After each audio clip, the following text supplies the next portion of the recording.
നമസ്കാരം, Aroor vision news ചാനലിലേക്ക് സ്വാഗതം. ഇന്നത്തെ പ്രധാന വാർത്തകൾ.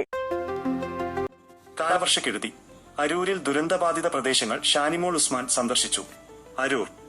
സംസ്ഥാനത്ത് ശക്തമായ മഴ തുടരുന്ന സാഹചര്യത്തിൽ അരൂർ മണ്ഡലത്തിലെ വിവിധ ദുരന്തബാധിത പ്രദേശങ്ങൾ അരൂർ എംഎൽഎയും ഡെപ്യൂട്ടി സ്പീക്കറുമായ ഷാനിമോൾ ഉസ്മാൻ സന്ദർശിച്ചു.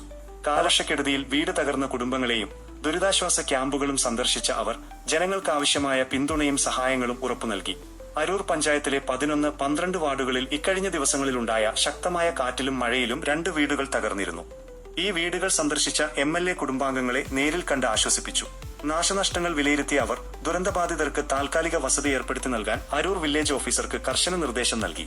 സന്ദർശന വേളയിൽ അരൂർ പഞ്ചായത്ത് പ്രസിഡന്റ് CK പുഷ്പൻ, പഞ്ചായത്ത് അംഗങ്ങളായ PP സാബു, അബ്ദുള്ള പരിയ, കോൺഗ്രസ് മണ്ഡലം പ്രസിഡന്റ് അൻസാർ എന്നിവർ എംഎൽഎയോടൊപ്പം ഉണ്ടായിരുന്നു. തുടർന്ന് കോടന്തുരുത്ത് പഞ്ചായത്തിലെ ചങ്ങരം LP സ്കൂളിൽ പ്രവർത്തിക്കുന്ന ദുരിതാശ്വാസ ക്യാമ്പും ഷാനിമോൾ ഉസ്മാൻ സന്ദർശിച്ചു. ക്യാമ്പിൽ കഴിയുന്നവരുടെ സൗകര്യങ്ങൾ വിലയിരുത്തിയ അവർ പ്രദേശത്തെ വെള്ളക്കെട്ട് പ്രശ്നം പരിഹരിക്കാൻ ആവശ്യമായ അടിയന്തര പ്രവൃത്തികൾ സർക്കാർ തലത്തിൽ ചെയ്യുമെന്ന് ഉറപ്പു നൽകി. Panchayat president Shyamalakumari, vice president Aravindan, മെമ്പർമാരായ ഫ്രാൻസിസ് ഡാമിയൻ, അഭിജിത്ത്, ബിനീഷ്, വിനിത, സുധീർ, മത്സ്യത്തൊഴിലാളി കോൺഗ്രസ് പ്രസിഡന്റ് ജസ്റ്റിൻ, മറ്റു ഉദ്യോഗസ്ഥർ എന്നിവരും സ്പീക്കറോടൊപ്പം സന്ദർശനത്തിൽ പങ്കെടുത്തു.